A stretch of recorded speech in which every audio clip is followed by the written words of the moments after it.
So holt euch die dunkle Operation in Visitenkarte Nummer 37 Kaiju-Kumpel.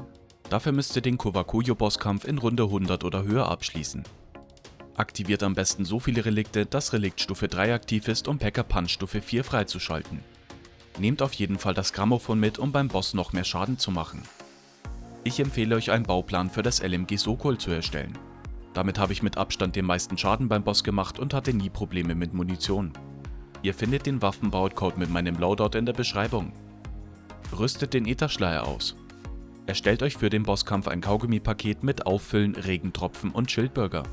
Alternativ passt auch Instakill statt Regentropfen oder Schildbürger. Rüstet euch die gezeigten Augmentierungen für eure Extras aus.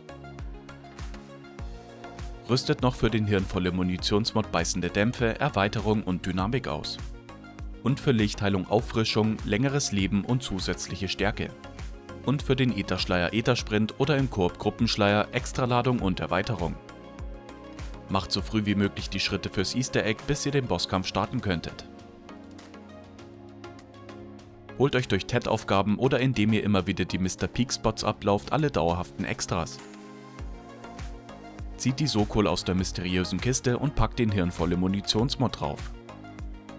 Legt euch auf den ersten oder zweiten Waffenslot eine Einhandwaffe zum Selbstwiederbeleben. Als dritte Waffe ist die Wunder Miau Miau für High Rounds und die Onis beim Boss gut. Verbessert alle Waffen bis zum Boss so hoch es geht. Gönnt euch dann noch so früh es geht die goldene Panzerung.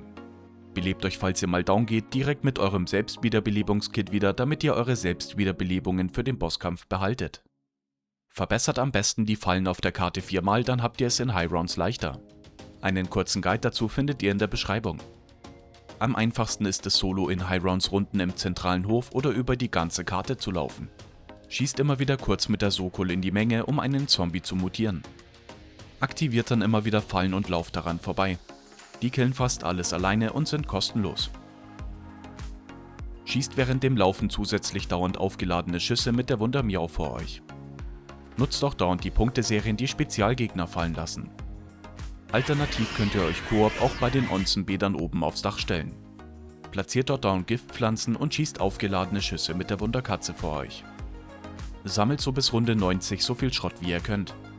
Mit so 25.000 Schrott könnt ihr von Runde 90 bis Runde 100 durchgehend Kasimir-Granaten werfen und nachkaufen. Bereitet euch dann final auf den Bosskampf vor. Holt euch für die Sokol jetzt den Lichtheilung-Munitionsmod.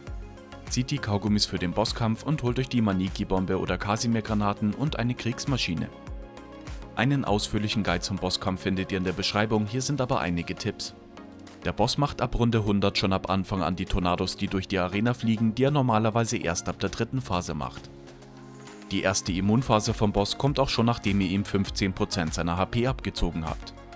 Ab jetzt schießt er auch schon, wenn er seinen Angriff auflädt, 2 Strahlen statt einen. Die zweite und letzte Immunphase kommt dann, wenn ihr ihm 50% seiner HP abgezogen habt. Ansonsten bleibt beim Bosskampf alles wie gewohnt. Nehmt allgemein beim Laufen am besten eure Einhandwaffe oder Wunderwaffe. Das LMG ist nur auf Schaden ausgelegt und ihr seid damit recht langsam. Lauft in der Arena am besten ganz außen große Runden, bis die Onis spawnen. So bleibt euch mehr Platz zum Laufen, wenn der Boss eine gerade Linie durch die Arena zieht und den Boden zum Glühen bringt. Konzentriert euch immer sofort darauf, die Onis mit den Flaggen zu killen, alle Flaggen zu platzieren und einzunehmen. Nutzt zum Einnehmen der Flaggen eure Kasimir-Granaten oder Maniki-Bomben und wenn es mal zu knapp wird, den Ätherschleier. Erst wenn ihr alle Flaggen eingenommen habt, könnt ihr bei einer stehen bleiben und es baut sich ein Feld auf, in dem ihr unverwundbar seid und mehr Schaden macht. Nutzt, wenn ihr Koop spielt, in jeder dieser Damage-Phasen einen Instakill-Kaugummi oder Regentropfen. Spielt ihr Solo, nutzt eure Kaugummis in den letzten beiden Phasen.